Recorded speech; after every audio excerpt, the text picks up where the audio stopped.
At the age of 53, Zinedine Zidane is not only remembered as a legend, but as one of the rare individuals who has reached the pinnacle of football in every role he has ever taken on. In the France national team jersey, he was the heart of the victory at the 1998 FIFA World Cup, where he scored 2 goals in the final and lifted an entire nation to the peak of glory for the first time in its history. 2 years later, he continued to lead the team to win UEFA Euro 2000, cementing his status as an irreplaceable genius. At the club level, Zidane conquered every peak with Juventus and later Real Madrid, where he scored the legendary volley in the 2002 Champions League final, one of the most beautiful moments in football history. Individually, he won the Ballon d'Or in 1998, was named FIFA World Player of the Year 3 times, and is ranked among the greatest midfielders of all time. But it didn't stop there.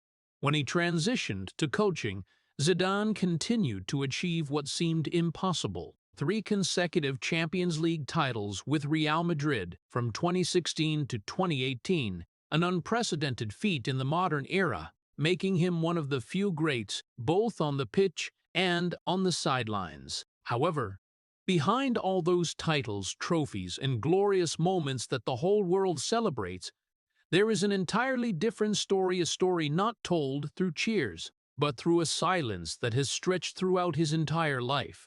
Zidane did not grow up in the spotlight, but in a world where emotions were not spoken, where weakness had no place, and where a child learned to suppress everything just to stand firm. He carried that silence into football, turning it into strength, turning it into the composure that the world admires, but at the same time turning it into a burden no one could see. Every match, every title, every moment of glory was not just a victory, but also another time he had to keep holding tight to everything surging inside. And that is why Zidane's will does not lie in the trophies he lifted, but in his ability to keep standing while carrying everything that was never spoken. If this story makes you see Zinedine Zidane in a completely different way, please subscribe to the channel right now so you don't miss the emotional parts ahead. Zinedine Zidane's childhood did not begin with stage lights or praise, but in a cramped, cold space filled with invisible voids in Marseille, where a child learned to endure before learning to dream. La Castellane was not a place that nurtured dreams. It was a place that forced people to survive. The gray concrete walls, dark corridors, echoing arguments at night, and always watchful eyes became the familiar backdrop of Zidane's childhood. There, you were not allowed to be weak for too long, not allowed to cry too loudly, and no one taught you how to name what you were feeling. His family, immigrants from Algeria, carried their own world full of discipline and silence. His father was a man of responsibility, of labor, of strictness, while his mother was a quiet woman, loving but unable to show it. In that small house there were no long hugs, no words of encouragement after failure, no simple phrases like, "Mom is proud of you." Love existed, but it had no language, and for a child, love that is not spoken is often mistaken for not existing. Zidane grew up in that silence, not because he chose it, but because he didn't know there was any other choice. He learned to observe instead of speak, to listen instead of react, to keep everything inside as a survival habit. When hurt, he didn't cry in front of others. When misunderstood, he didn't explain. When feeling lonely, he didn't seek anyone out. He just stayed silent.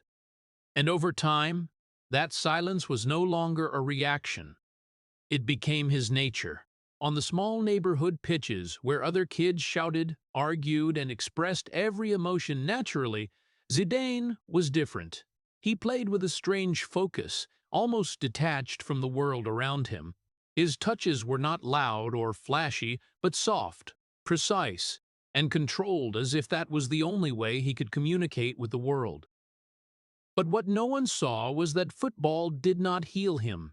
It only gave him a place to hide what he couldn't say. Every dribble, every pass, every moment of genius that the world later admired was actually emotions transformed, compressed into a form others could understand without words.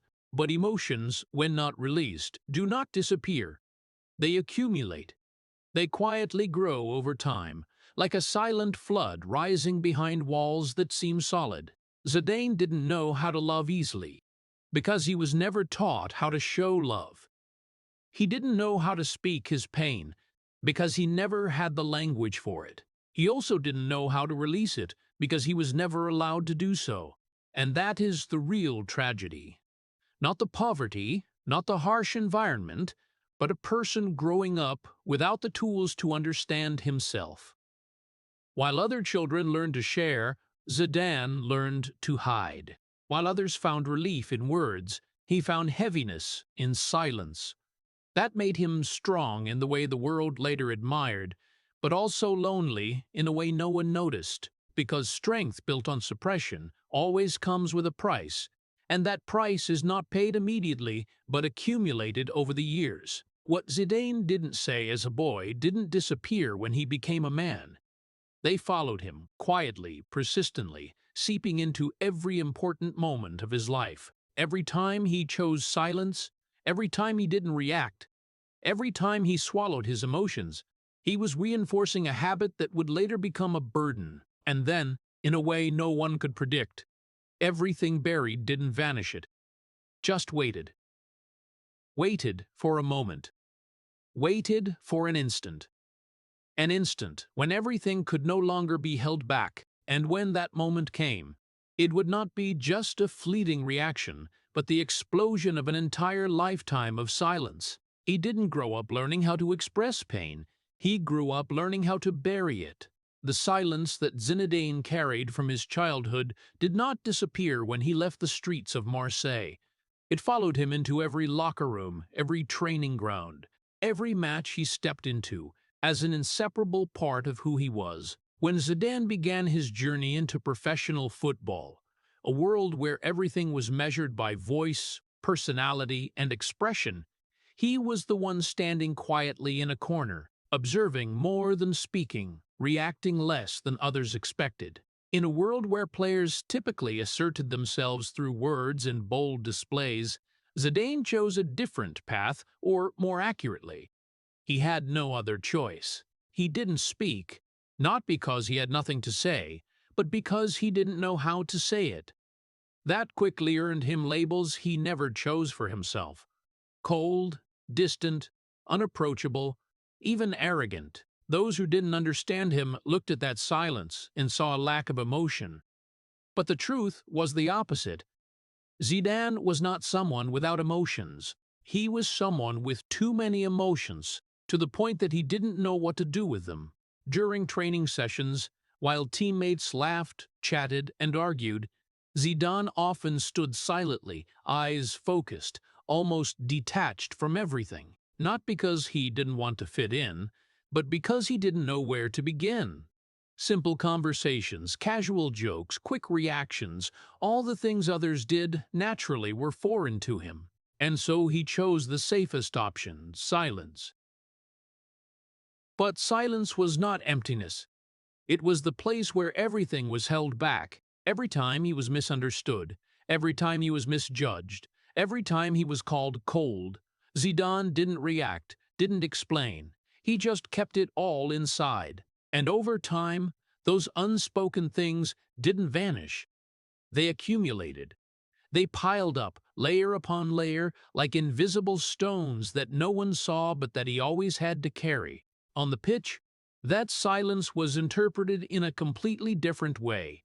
People called it composure, nerve, rare emotional control.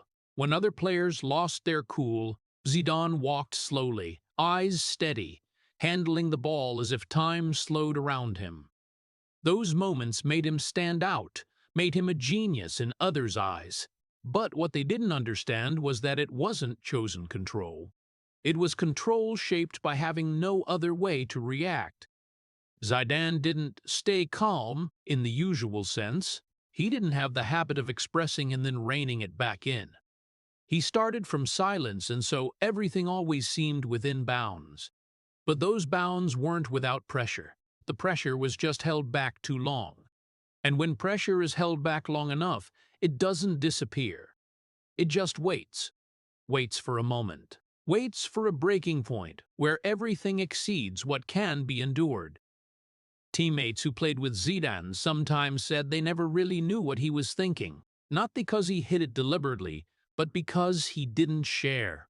There was an invisible distance between him and the rest of the world, a distance created not by arrogance, but by a lack of emotional language. And in that distance, Zidane lived, played, won, and continued to stay silent. But every time he chose silence, every time he didn't react, every time he swallowed what should have been said, he was unintentionally nurturing something deeper, something no one could see from the outside, something even he didn't fully understand. Because emotions, when not released, don't fade with time. They don't disappear on their own. They don't heal themselves. They only change shape, becoming heavier, deeper, and harder to control. And that is the deepest tragedy of the silence Zidane carried. Not that he didn't speak, but that what he didn't say never left him. They stayed, quietly, persistently, building up through every year, every match, every moment he chose to hold back instead of let go. And then, like anything compressed for too long, they didn't vanish. They just waited. Silence doesn't remove pain. It preserves it. Football came to Zinedine Zidane not as a beautiful dream, but as the only escape from a world he never truly felt he belonged to. And when he stepped out of the narrow streets of Marseille onto wider pitches, people began to notice something special, a strange stillness in the way he touched the ball, as if every movement was controlled, as if he didn't play the game the way others did, but as if he was speaking a private language only he understood. But what no one realized was that football wasn't where he first found joy. It was where he first found existence, because for the first time in his life, he didn't need to speak to be understood, didn't need to explain to be accepted, didn't need words for emotions he had never learned to name, and that's why he poured everything into it. Every run, every turn, every touch carried things that couldn't be put into words. But right there, the tragedy began to take shape in a way even Zidane didn't notice. Because football didn't heal him, it only gave him a place to hide what he couldn't face, and the more successful he became, the deeper he was pulled into that very place, where the world praised him as a genius. But no one saw that every time he stepped onto the pitch, it wasn't just a match. It was another time he kept avoiding what existed inside him. When he played for AS Cannes and then FC Girondins de Bordeaux, people started talking about his talent, his softness, his ability to control space and time in an almost unreal way. But those compliments didn't change who he was, because Zidane didn't play to be recognized. He played because it was the only place he felt he wouldn't disappear. The only place he was no longer the misunderstood, silent child. The only place he could exist without having to explain who he was, and that created a painful paradox. The very thing that saved him from being swallowed by the world was also the thing keeping him in a state where he never truly had to face himself. Every success, every round of applause, every time he grew bigger in others' eyes, gave him less reason to look back at what he had buried. Because when the whole world says you're doing great, no one asks if you're really okay, and Zidane never asked himself that either. He kept playing, kept moving forward, kept perfecting the image of a calm, controlled, almost perfect man. But beneath it all, those unreleased emotions remained, not disappearing, not weakening, only changing form, becoming deeper, more complex, and more dangerous. Because when a person uses something like football to exist instead of to live, they aren't healing, they're postponing. And Zidane postponed it through his entire youth, until he became one of the greatest players in the world, and everything seemed too late to go back and learn how to feel like a normal person. He no longer knew how to separate himself from football, because without it, he didn't know who he was. And that was the deepest tragedy of this phase, Football saved him from being forgotten. But it never healed the wounds he carried from childhood. It only hid them long enough for the world not to see, and long enough for him to believe he had overcome them, when, in truth, he was only living in a place where he could exist without facing the pain. A place where his silence was no longer a weakness but became genius. A place where saying nothing made the whole world listen, but no matter what, that didn't change the nature of the truth. Zidane didn't play football because he loved it the way people think. He played because it was the only place he knew how to exist, the only place he didn't need to speak, and precisely because of that, he never learned how to live outside of it.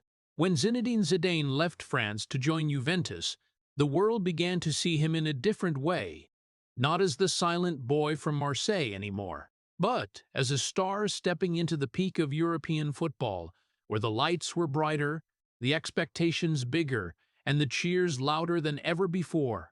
But right there, in what seemed like the height of recognition, a quiet paradox started to form. Because for the first time in his life, Zidane was seen by the whole world, yet he didn't feel like he truly existed in those gazes.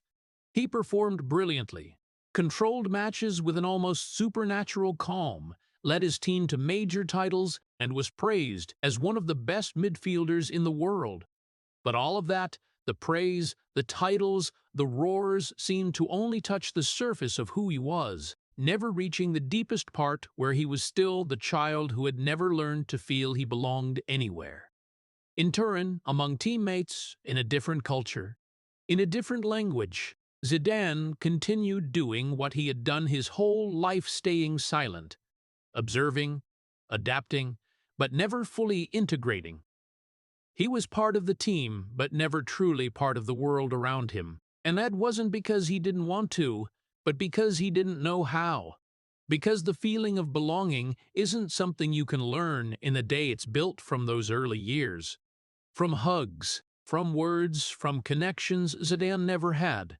And so even though he stood at the center of the pitch, even though every eye was on him, there was still an invisible distance between him and everything happening around him, a distance no one could see.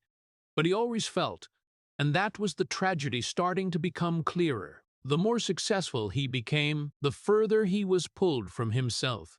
Because the image the world built of him, a calm genius, a man of absolute control, an icon of perfection, grew bigger, stronger, and farther from the real person he was.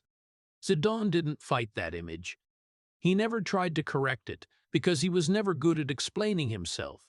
He just kept playing, kept performing, kept meeting what the world expected, but every time he did that, he sacrificed another small piece of himself, a piece no one noticed was slowly disappearing. And over time, the line between the real person and the image the world saw began to blur, until even Zidane wasn't sure who he was off the pitch anymore. He no longer belonged to Marseille. He didn't fully belong to Turin. He wasn't completely French, but not just Algerian either. He existed between those identities, between those expectations, between the applause that never truly reached him, and that's what made his success different from others. Because for many people, success brings a sense of wholeness, but for Zidane it only highlighted the emptiness he always carried. Every title was proof of his talent, but also a reminder that he still hadn't found where he belonged, and the higher he climbed, the lonelier he felt. Not because there was no one around, but because no one truly understood the person inside him. Those evenings after matches, when the lights went out, when the cheers faded, when he returned to his familiar silence, all that was left wasn't the joy of victory, but an emptiness he couldn't name.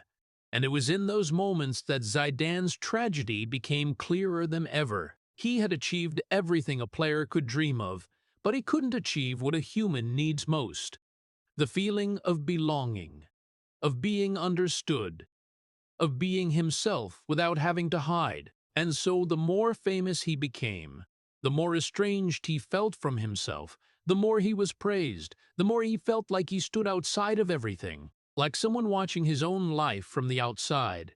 not truly touching it, not truly living in it, just continuing to walk, continuing to play, continuing to become a legend in others' eyes, while inside he was still that same silent child, still searching for a place he could belong to, but never truly finding it.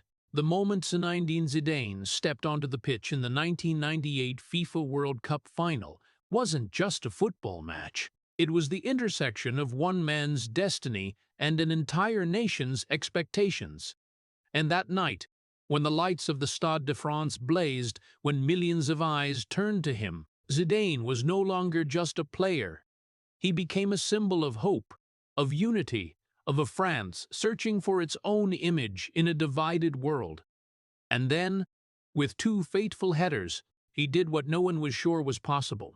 He lifted the France team to the top of the world for the first time in history, turning himself from a great talent into an immortal legend. And in that moment the whole country erupted. Streets flooded with celebrating people, flags waving, and the name Zidane echoed like a symbol of victory, of pride, of something much bigger than football. But right in the moment the world hailed him as a hero, something else began to happen inside him.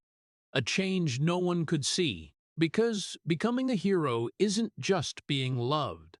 It's also being defined by what others need you to be. And from that second, Zidane was no longer himself in the way he once was.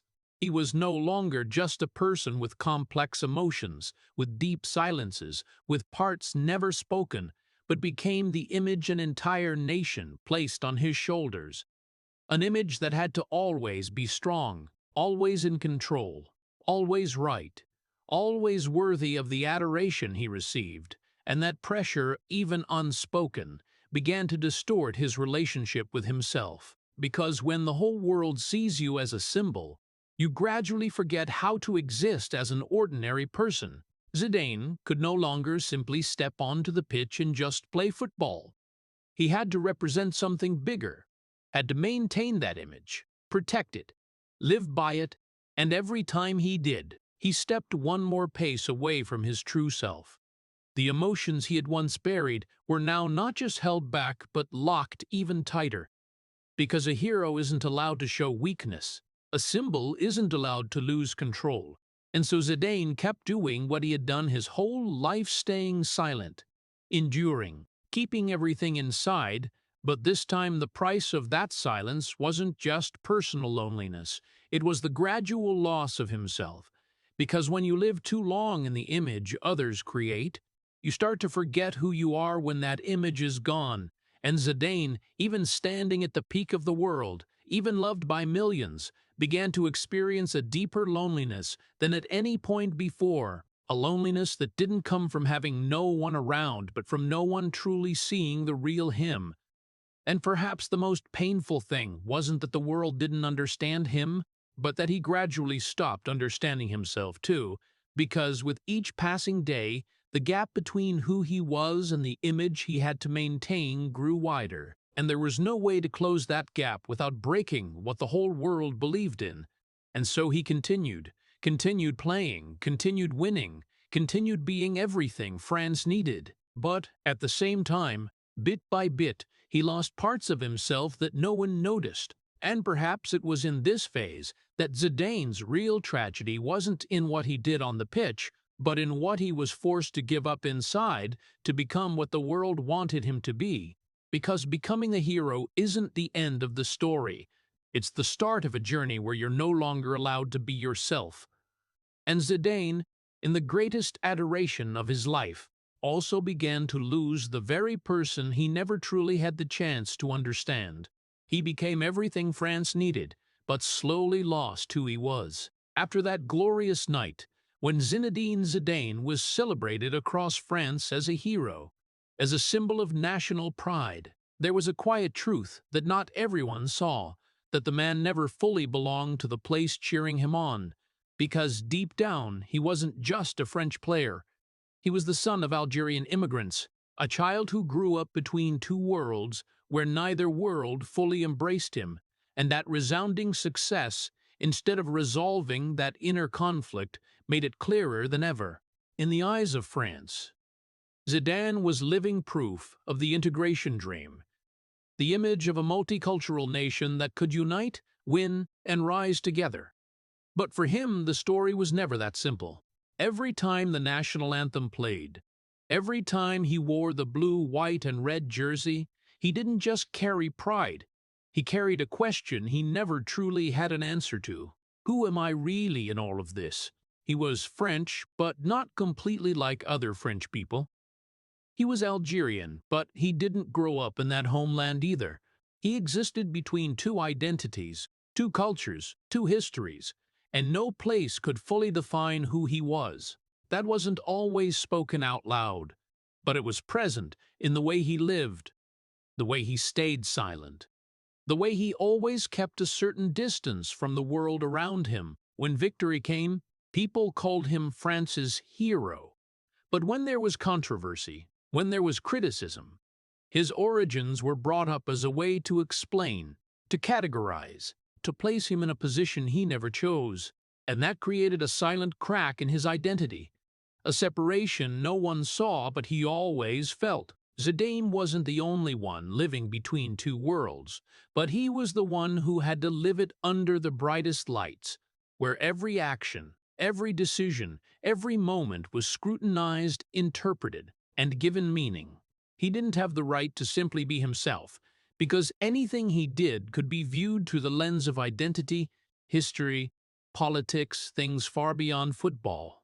And while the world tried to define him, Zidane kept doing the only thing he knew, staying silent. But that silence didn't erase the inner conflict. It only made it deeper, more complex, and harder to name, because when you don't fully belong anywhere, you start to feel like you're always on the sidelines of everything, even when you're at the center of it all. Zidane was at the center of the 1998 victory, at the center of national pride.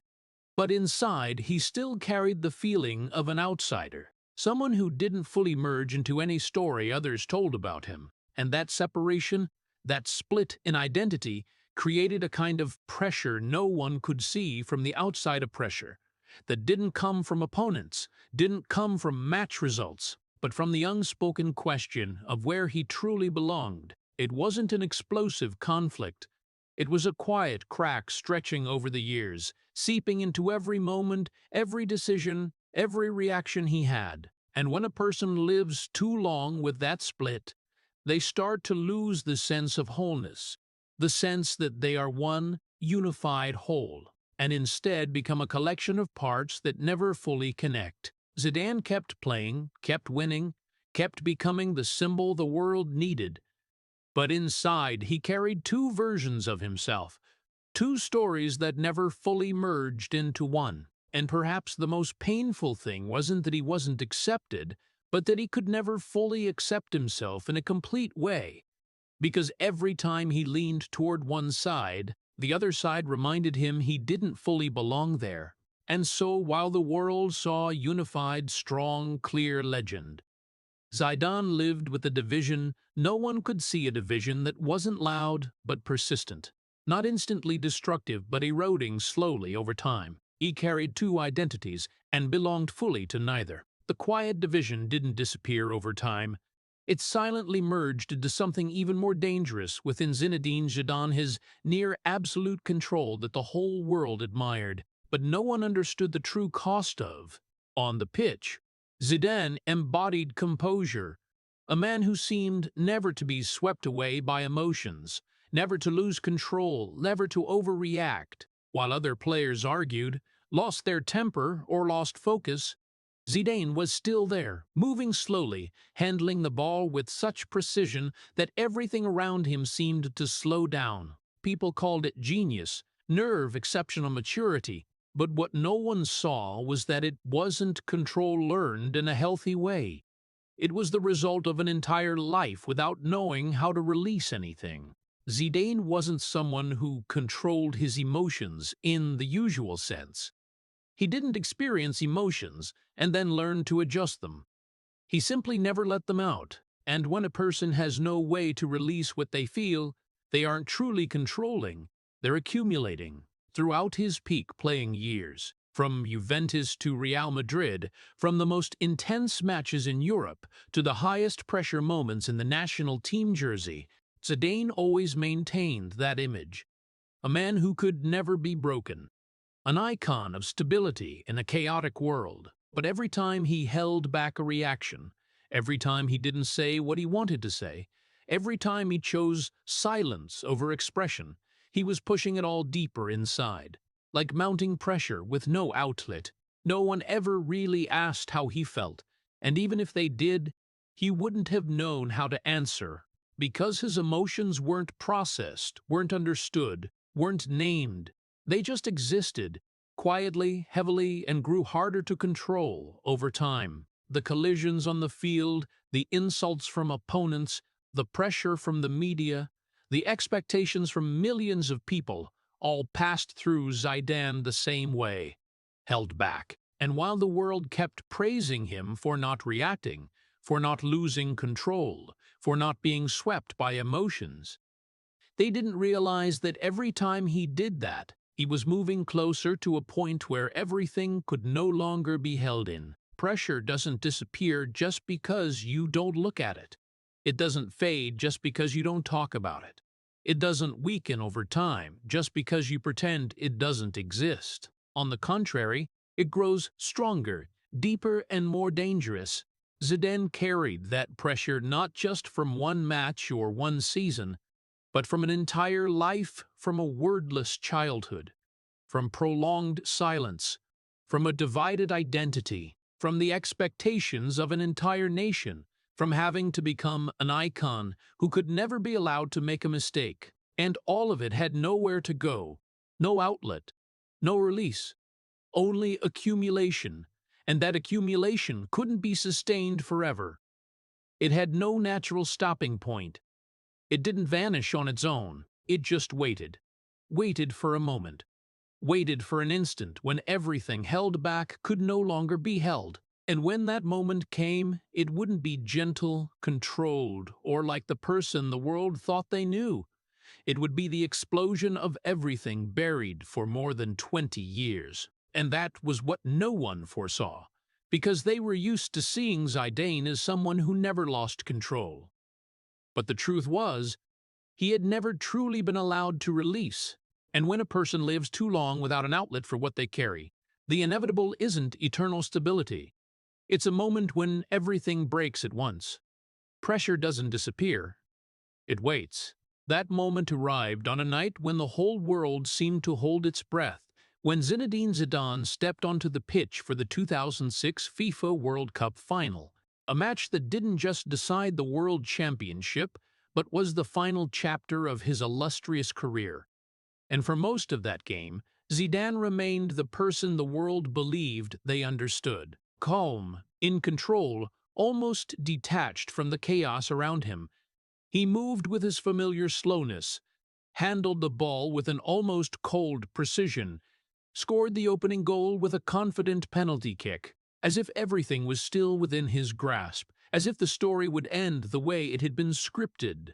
A legend leaving the stage in glory. Perfect, flawless, without a single crack in the image he had built his whole life. And during those minutes, no one thought they were witnessing something else, something irreversible, because Zidane still held everything he had always held, the silence, the control, the stability. As if 20 years of suppression had never existed, as if all the pressure, all the unspoken emotions, all he had carried from childhood, from a divided identity, from having to be an icon who could never fail, was still tightly locked inside with no sign it was about to break. But in that very calm, the most dangerous thing was happening. Because when a person holds everything for too long, the explosion doesn't come like a storm with warning. It comes as an unexpected fracture. And then it happened, not in a big play, not in a decisive situation, but in a small moment, a word, an insult from opponent Marco Materazzi, something thousands of other players might have ignored, might have reacted to in the usual way, might have argued, might have shoved lightly and kept playing. But Zidane didn't react like others. because he had never reacted like others. He turned back, not rushed, not losing composure in the ordinary way, but with a strange finality, as if it wasn't a decision made in the moment, but the result of a long process no one had seen. And then, in a second the whole world would never forget, he headbutted his opponent in the chest, a simple, clear, unmistakable action that carried a weight no one could fully grasp. Because it wasn't just a reaction, wasn't just a mistake, wasn't just a moment of lost control. It was the explosion of everything held back his entire life, that wordless childhood, those years of silence, those unnamed emotions, the pressure of a nation, the split in identity, hundreds and thousands of moments he chose not to react, not to speak, not to release, all converging in one single point, in one single second. And when it happened, it didn't just break the match, didn't just shatter the perfect image the world had built of him. It exposed a truth no one had seen before, that Zidane wasn't a man who always controlled. He was a man who had never had the chance not to control. And when that chance came, it didn't come as a choice, but as something unavoidable. After that moment, he walked away slowly, passing by the golden trophy he would never touch again, an image as iconic as any goal in his career. And in that silence, for the first time, the world no longer saw a perfect legend, but a real human being, a person who had carried too much for too long and finally couldn't hold it a second longer. And perhaps the hardest thing for many to accept wasn't the act itself, but that it came from Zidane, the one they believed could never do it, because they were used to seeing him as an icon of control, and forgot that no one can live an entire life without an outlet for what they carry. And that's why that moment wasn't the destruction of a legacy, but the revelation of a truth. That perfection never truly existed. It was only maintained until it couldn't be maintained anymore. And for Zidane, that moment wasn't when he lost control. It was when he first could no longer hold back what he had held his whole life. It wasn't a loss of control. It was the first honest reaction of his life. Right after that moment, when Zinedine Zidane left the pitch in the 2006 FIFA World Cup final, the world no longer saw a match but a shock, an image replayed on every screen, every news bulletin, every debate. And in just minutes, the story changed completely. From a legend about to close his career in glory to a man who had just shattered the image he had built for decades.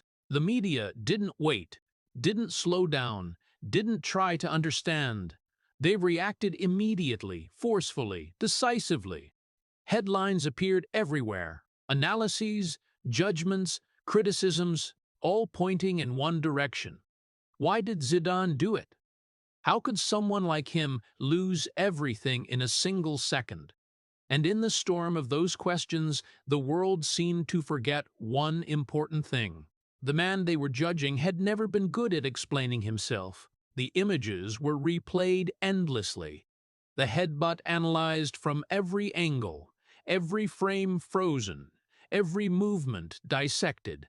As if the closer they looked, the more they would find a simple answer, a clear reason, an explanation that made everything make sense, but no answer emerged, because Zidane didn't provide one. He didn't hold a long press conference, didn't recount the details the way the media expected, didn't try to defend his image against the rising wave of criticism day after day. He just stayed silent. And that silence to the world seemed even harder to accept than the act itself, because when a person is criticized, people expect them to react, to explain, to apologize in a way society can understand and accept. But Zidane didn't do that. Not because he didn't know what he had done, not because he didn't understand the consequences, but because he was still the person shaped by all those earlier years, the person without language for what he felt, the person accustomed to holding back rather than speaking out. While the world demanded an explanation, he chose the only way he knew: silence. And that choice made the tragedy even deeper, because in many people's eyes, Silence meant refusing responsibility, not caring, lacking the courage to face the mistake. But for Zidane, silence wasn't avoidance. It was his limit. He didn't know how to speak what he had never learned to express. He didn't know how to explain something he himself couldn't simplify into words. What happened in that moment wasn't a story that could be told logically. It was the result of a long process that couldn't be summed up in an answer in front of cameras. But the world didn't wait for such complexities. They wanted a quick, clear, easy-to-understand explanation. And when they didn't get it, they made up their own answers. Zidane became the image of someone who lost control, who destroyed his own legacy, who didn't deserve what he had achieved. And while those images spread, while the judgments grew stronger, Zidane remained silent. He didn't step out to correct the story others were telling about him. He didn't try to reclaim the image he had lost. He didn't argue, didn't refute, didn't persuade. He let the world believe whatever they wanted to believe. And that was what made the tragedy more painful than any criticism. Because sometimes losing your image isn't the worst thing. The worst thing is when you have the chance to defend yourself, but you can't do it. Zidane didn't lose his voice in that moment. He had never truly had one, and when the whole world demanded he use it, he could only return to the one thing he knew: silence. He chose silence, even when it cost him everything. After the storm of criticism, as the echoes of the 2006 FIFA World Cup final still lingered in every debate, every article, every fan's memory, Zinedine Zidane's legacy began to change in a way no one could reverse. Before that moment, Zidane was the near-perfect image of modern football, a genius, not just in technique, but in composure, a man who seemed never to let emotions shatter what he had built. But after that moment, nothing was simple anymore. He was still a genius, no one could deny that. The touches, the matches, the titles, all still there, unchanged, unerased. But now they no longer stood alone. They always came with another image, another memory, another moment no one could forget. And that very coexistence created a legacy no longer intact. Zidane didn't lose his greatness, but he lost his perfection. And in the world where he had lived too long as a flawless icon, that was a defining shift. From then on, whenever people mentioned him, they didn't just talk about the 1998 World Cup, about the titles with Juventus or Real Madrid. They also mentioned the 2006 moment as an inseparable part of the story, and that wasn't always said fairly. For some, it was just one mistake in a great career, but for others, it was a stain, an incomplete ending, proof that even the most seemingly perfect could collapse. And between those two views, Zidane stood in a position he couldn't change, couldn't control, couldn't fix, because there are moments in life that can't be rewritten, can't be explained away enough to erase, can't be balanced by everything that came before. And that is the deepest tragedy of the legacy he left. Not that he would be forgotten, but that he would always be remembered. But never in a complete way again. The perfection the world once assigned him was gone, and there was no way to get it back. Not with time, not with explanations, not with any later success. Because perfection, once broken, can't be pieced back together the old way. It doesn't return as before. It only leaves a different version, more complex, more real, but also more painful. Zidane didn't try to erase that moment from his story. He didn't deny it, didn't fight to change how others saw it, didn't try to create a new image to replace it. He continued living with it, the way he had lived with everything else in his life, in silence. But that very silence made his legacy heavier, because there was no explanation to soften what happened, no narrative to help others understand better, only what people saw for themselves and interpreted on their own. And so Zidane became one of the rare legends whose legacy wasn't built only from what he did right, but also from a moment he couldn't control. A legend who wasn't perfect, a genius carrying a crack that would never disappear, And perhaps that is exactly what makes his story different, because it's no longer a story of perfection, but of a man who reached the peak, but couldn't keep it intact until the end. Perfection was gone, and it would never come back. After everything that happened, when the world gradually settled following the shock of 2006, Zinedine Zidane didn't disappear.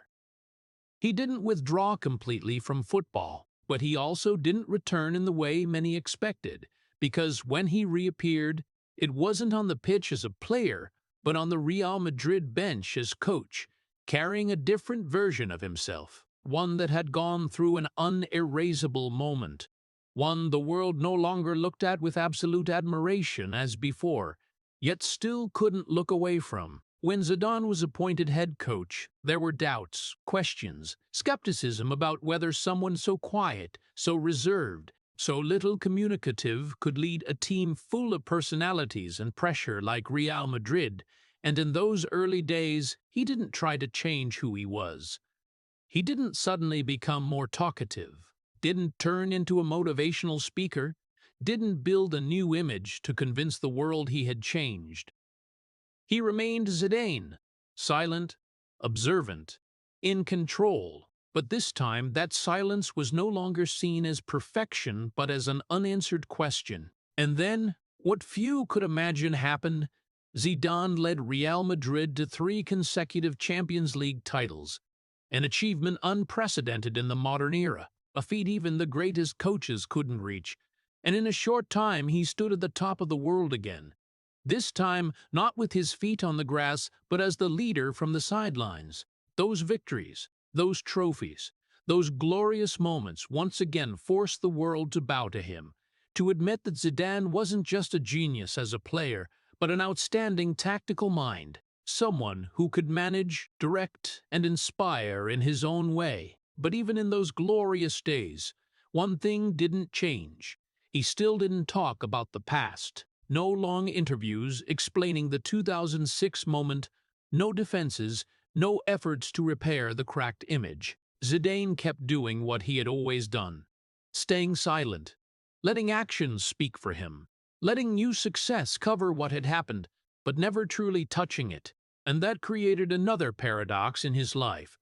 He could rebuild his career spectacularly, prove his worth in a completely different role, make the world recognize his greatness once more. But he never truly went back to confront the moment that changed everything. The wins with Real Madrid didn't erase the memory of 2006.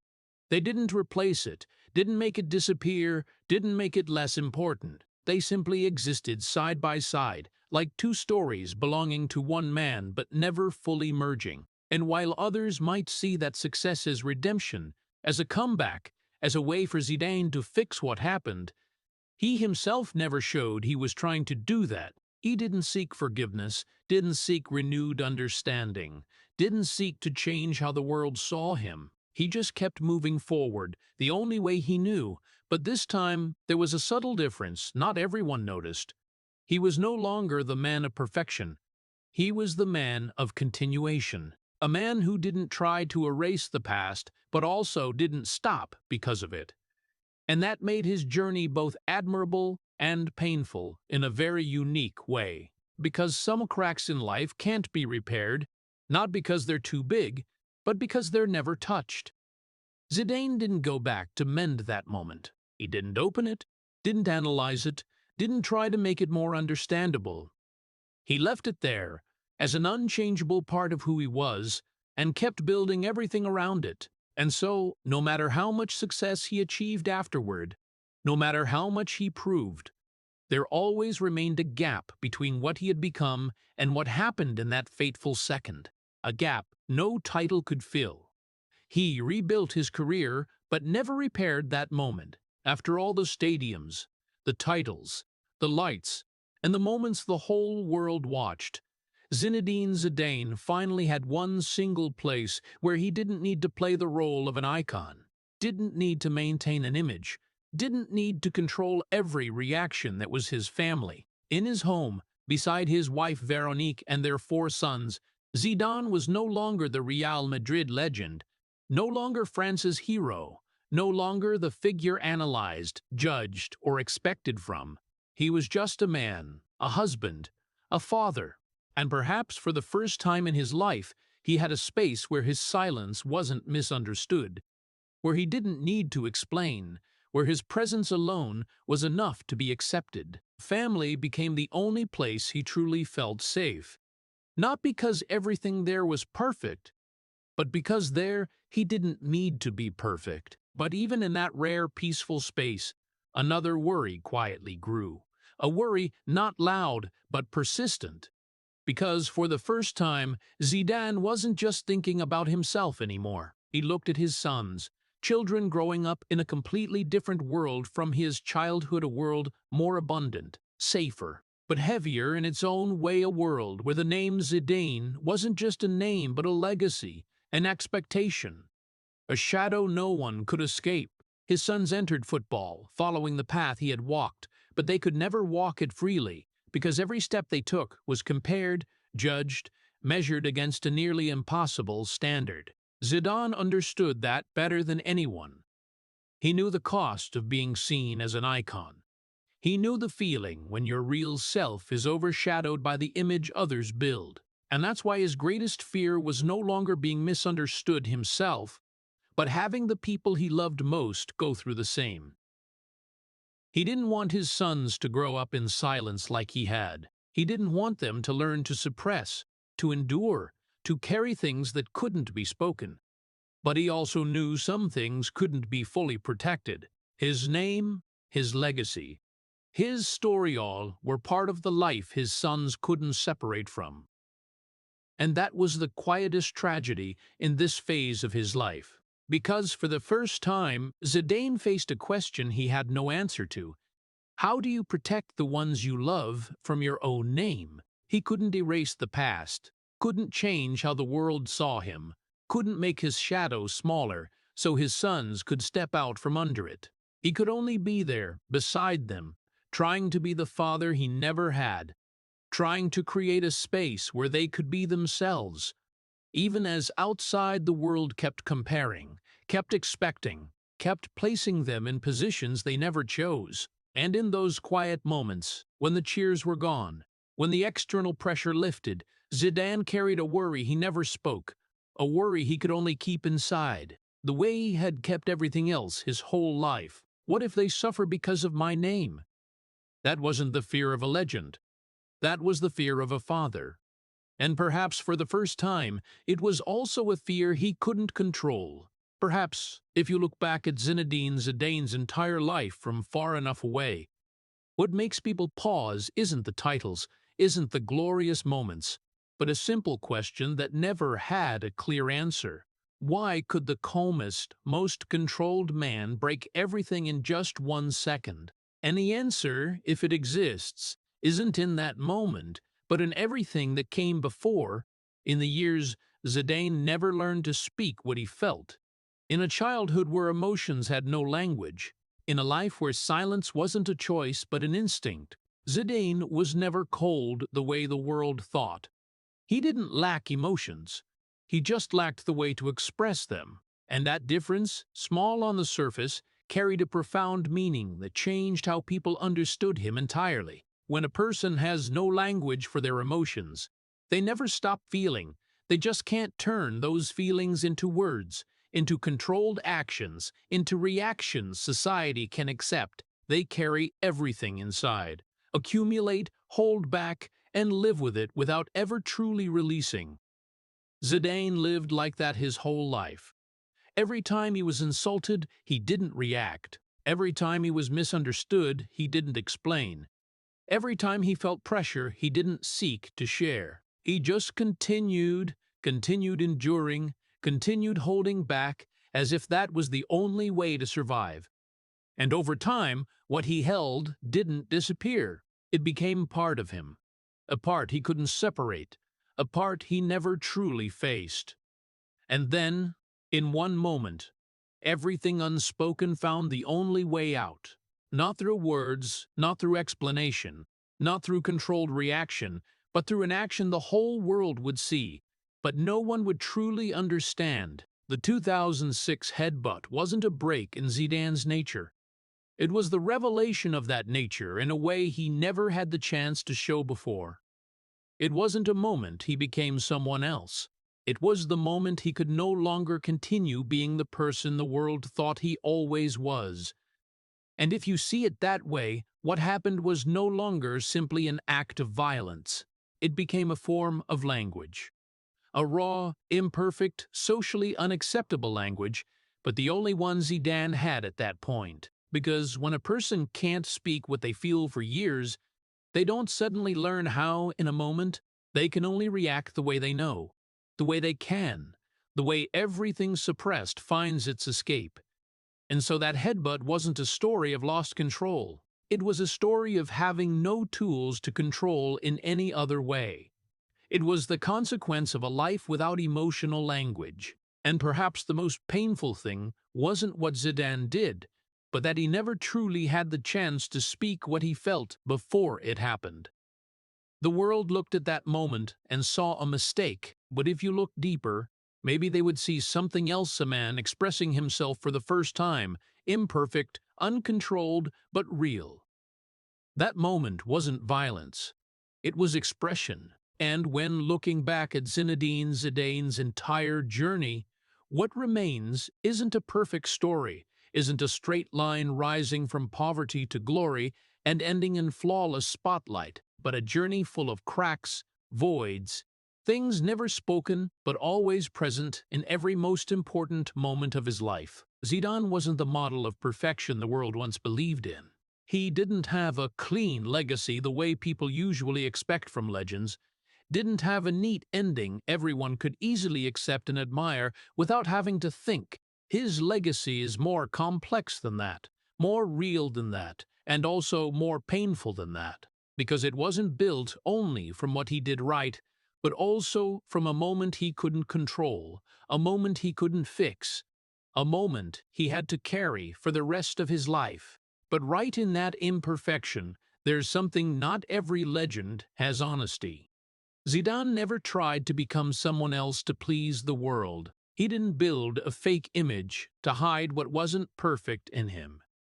He didn't step forward to justify himself the way people expected, didn't try to change the story to make it easier to accept. He just lived with it, in silence, the way he had lived with everything else in his life. And perhaps that's exactly what makes his story special, because in a world where people try to control their image, try to edit the past, try to hold on to perfection at all costs, Zidane was someone who didn't do that. He let his story exist with all its contradictions, all its cracks, all its imperfections, and that didn't make him smaller. On the contrary, it made him more human, more relatable, more real in a way not everyone dares to accept. Zidane wasn't the legend of perfection. He was the legend of endurance, of silence, of things never spoken but still existing. And perhaps if there's one thing his story leaves behind, it isn't a lesson on how to become perfect, but a reminder that no one is truly perfect, and trying to be that sometimes makes us lose ourselves. Zidane didn't hold on to the perfection the world expected from him, but he also didn't lose himself to maintain it. And in a world where fakeness is often accepted more than truth, that might be harder than any victory on the pitch. Some men are remembered for their perfection. Others are remembered for the moment they broke and showed the world who they really were.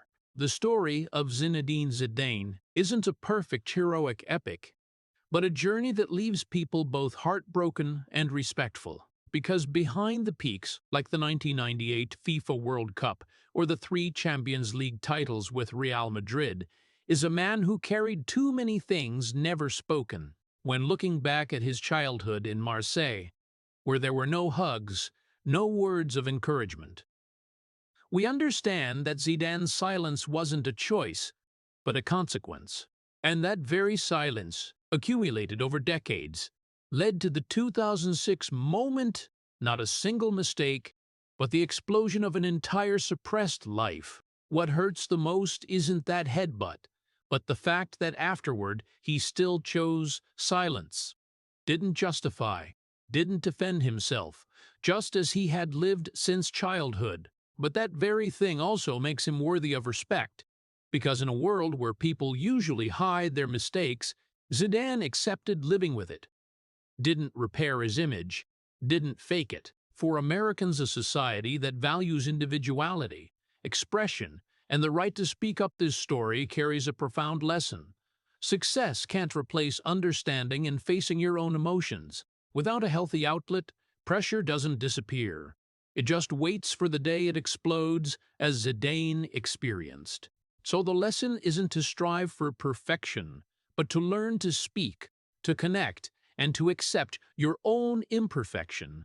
Because sometimes, the greatest strength isn't silent endurance, it's daring to be understood. If the story of Zinedine Zidane makes you reflect on the things never spoken, please subscribe to the channel to join us in exploring more profound journeys behind the spotlight. Thank you for listening to the end, and see you in the next video where every story isn't just told, but truly understood.